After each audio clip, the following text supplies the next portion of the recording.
எந்த அரசு இருக்கோ அந்த அரசிற்கு அந்த அரசை சார்ந்து வேலை செய்வாங்க. அவங்களுக்கு என்ன நேர்மையான பணிகள் இருக்கோ அந்த பணிகளை செய்ய போகிறாங்க. அப்படிப்பட்ட ஆவணங்கள் வந்து நான் இப்போ சொன்னல, அந்த டென்ட் டாக்குமெண்ட் ஒருத்தர் எடுக்கிறாங்கன்னா அதுக்கு எத்தனை கமிட்டி இருக்குது, அது எப்படி கடைசியாக இறுதி முடிவு எடுக்கிறாங்க, அதுக்கு அனுமதி எப்படி கொடுக்குறாங்கிற வரைக்கும் சொல்லியிருக்கிறேன் நான். அதனால் இதில் அவங்க தவறு யார் வேணாலும் நடவடிக்கை எடுக்க வேண்டியதுன்னா, அதை விட்டுட்டு ஒரு பதட்டத்தை உருவாக்குற மாதிரி ஏதோ ஒரு புதிய தவறுகளை கண்டுபிடிச்சி ஒரு பூதகரமாக ஒரு பெரிய இதை கொண்டு வந்துட்ட மாதிரி ஒரு தோற்றத்தை உருவாக்குவதற்கான முயற்சி செய்கிறாங்க. அந்த முயற்சி ஒருபோதும் எடுபடாது. இன்னைக்கு வந்துட்டு பார்த்தீங்கன்னா துரை வைகோ வந்துட்டு உதயசூரியன் சின்னத்தில் போட்டியிட்டது வந்து துரதிருஷ்டவசமான ஒன்று அப்படின்னு சொல்லிட்டு விமர்சனம் பண்ணியிருக்காரு. மேலும் வந்து தமிழகத்தில் வந்து சட்டம் ஒழுங்கு ஆக்சுவலாக வந்து பார்த்தீங்கன்னா அவங்களுக்கு டைம் வேணும் அப்படின்னு சொல்லியிருக்காரு. எப்படி பார்க்குறீங்க? இதுவரை எப்படி இருந்ததோ அப்படியே தான் இப்பவும் இருக்கிறது. கடந்த கால ஆட்சியிலேயே இப்படி தான் இருந்தது, அதனால இப்போ இப்படி தான் இருக்குது, சரி செய்வாங்க அப்படிங்கிற மாதிரி கடந்த ஆட்சியை வந்து ஒரு முறை ஒரு மாதிரி. நீங்கள் ஒரு தேர்தலில் கொடுத்த வாக்குறுதிகளுக்கு நீங்கள் கால அவகாசங்கள் கேட்கலாம். மாமை சீரு, அண்ணா சீரு, மகளிருக்கு 2500 ரூபா பணம் கொடுக்குறேன்னு சொன்னது, நிதி கொடுக்குறேன்னு சொன்னது, இதுக்கெல்லாம் நீங்கள் கால அவகாசங்கள் கேட்கலாம். சட்டம் ஒழுங்குக்கு ஒரு அரசாங்கம் வந்து கால அவகாசங்கிறது நீங்கள் ஏற்றுக்கிறீங்களா? முதல்ல சூலூரில் இப்படி ஒரு துயர சம்பவம் நடந்துச்சு, அதை நீங்கள் மனதார ஏற்றுக்கிறீங்களா? வேறு நீங்கள் கொடுத்த மற்ற வாக்குறுதிகளுக்கு எப்படி வேணாலும் நீங்கள் கால அவகாசம் கொடுங்க, நீங்கள் ஒயிட் பேப்பர் போடுறேன்னு சொல்லுங்கள், நிதிநிலை சொல்லுங்கள், அது வந்து கால அவகாசம் கேட்பதுங்கிறது ஒரு அரசாங்கம் உட்கார்ந்துருக்கு கேட்குறாங்கிறத நம்ம சொல்கிறோம். ஆனால் சட்டம் ஒழுங்குக்கு ஒரு அரசாங்கம் ஏறத்தாழ 20 நாட்களை கடந்து இன்னும் எங்களுக்கு கால அவகாசம் வேணும் என்பது இந்த அரசு மக்களிடத்தில் வாக்குகளை பெற்ற பொழுது சொன்ன வாக்குறுதிகளை நிறைவேற்ற முடியாமல் இந்த அரசு மக்களுடைய நன்மதிப்பை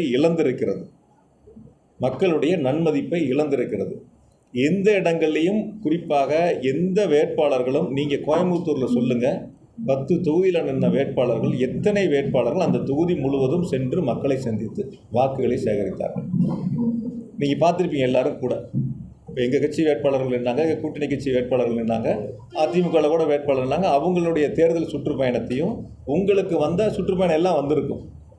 அந்த புதிய கட்சியில் நின்ற சுற்றுப்பயணம் உங்களுக்கு தெரிஞ்சிருக்கும். ஆக மக்களிடத்தில் அவர்களுடைய கொள்கைகளை, கோட்பாடுகளை, தேர்தல் வாக்குறுதிகளை முழுமையாக கொண்டு சேர்க்காமல் ரீல்ஸ் மூலமாக வந்த ஆட்சி இந்த தாவேகா ஆட்சி.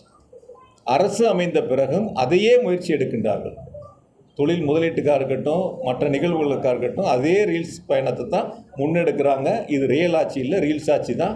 நிச்சயமாக மக்கள் இப்போ உணர்ந்துருக்கிறாங்க, இன்னும் போக போக முழுமையாக உணர்வாங்க. கழகங்கள் மறையட்டும் அப்படின்னு சொல்லிட்டு ரஜினி ரசிகர்கள் புதுசாக வந்து ஒரு இதை ஆரம்பிச்சிருக்காங்க.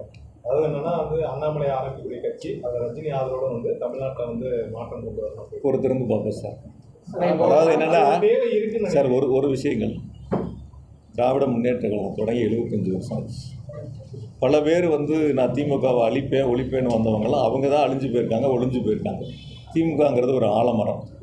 இன்றைக்கி செந்தில் பாலாஜி இருக்கலாம், துரை செந்தமிழ் செல்வன் இருக்கலாம், பக்கத்தில் வந்து தொண்டாமுத்தூர் ரவி அண்ணன் இருக்கலாம், அல்லது வந்து அண்ணன் ராஜீவ்காந்தி அண்ணன் இருக்கலாம், யார் வேணாலும் இருக்கலாம். நாளைக்கு இன்னும் இதை தாண்டி எங்களை போல் இன்னும் ஆயிரக்கணக்கான, லட்சக்கணக்கான, கோடிக்கணக்கான இளைஞர்கள் இந்த இயக்கத்தில் பணி செய்வதற்கு தயாராக இருக்காங்க. அவங்களுக்கு தேவை அந்த வாய்ப்புகளை எங்களுடைய தலைவர் உருவாக்கிட்டு இருக்காங்க. அதனால் பொதுவாக வந்து இந்த திமுகவை அழிப்பே ஒழிப்பேன்னு சொன்னவங்களாம் அவங்க அழிஞ்சு போயிருக்காங்க, ஒழிஞ்சு போயிருக்காங்க. பல பேர் திமுக சொல்லணும்னா அரசியல் செய்ய முடியாது, அதனால் அதை அரசியலுக்காக அதை சொல்லிட்டு இருக்காங்க. சார், யார் நான் வந்து குறிப்பிட்ட பேர்லாம் சொல்லலை, யார் திமுகவை அழிப்பேன் ஒழிப்பேன்னு சொன்னாலும் அவங்க அழிஞ்சு போவாங்க, அவங்க ஒழிஞ்சு போவாங்க. அது யாராக இருந்தாலும் சரி, யாராக இருந்தாலும் சரி. நான் பல முறை நானே கேட்டேன், நானே உங்ககிட்டயே தான் கேட்டேன். நான் ஒரு 10 பேட்டி அப்போ தான் சொன்னேன் நான். அதனால் அதுக்குள்ளே போக வேண்டிய அவசியம் இல்லை.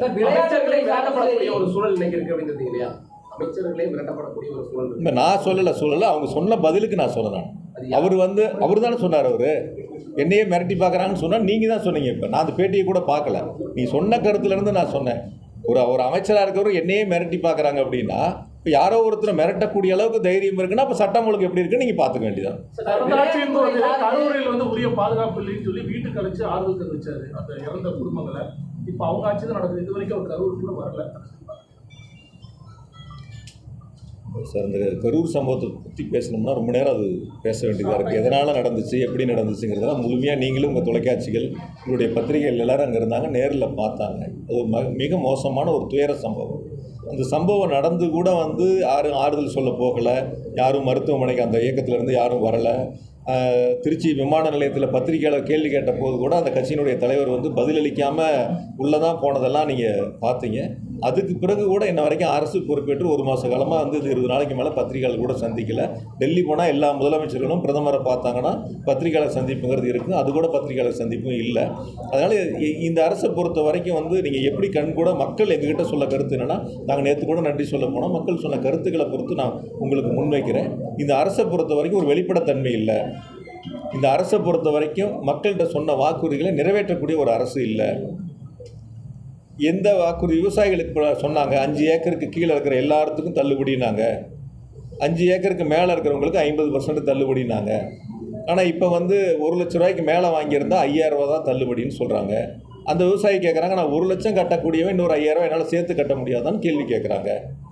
ஆக சொல்வது ஒன்று செய்வது ஒன்றாக இருக்கின்றன. இதுதான் இந்த அரசினுடைய இன்றைய நிலை. இதுதான் மக்கள் வந்து புரிஞ்சிருக்காங்க.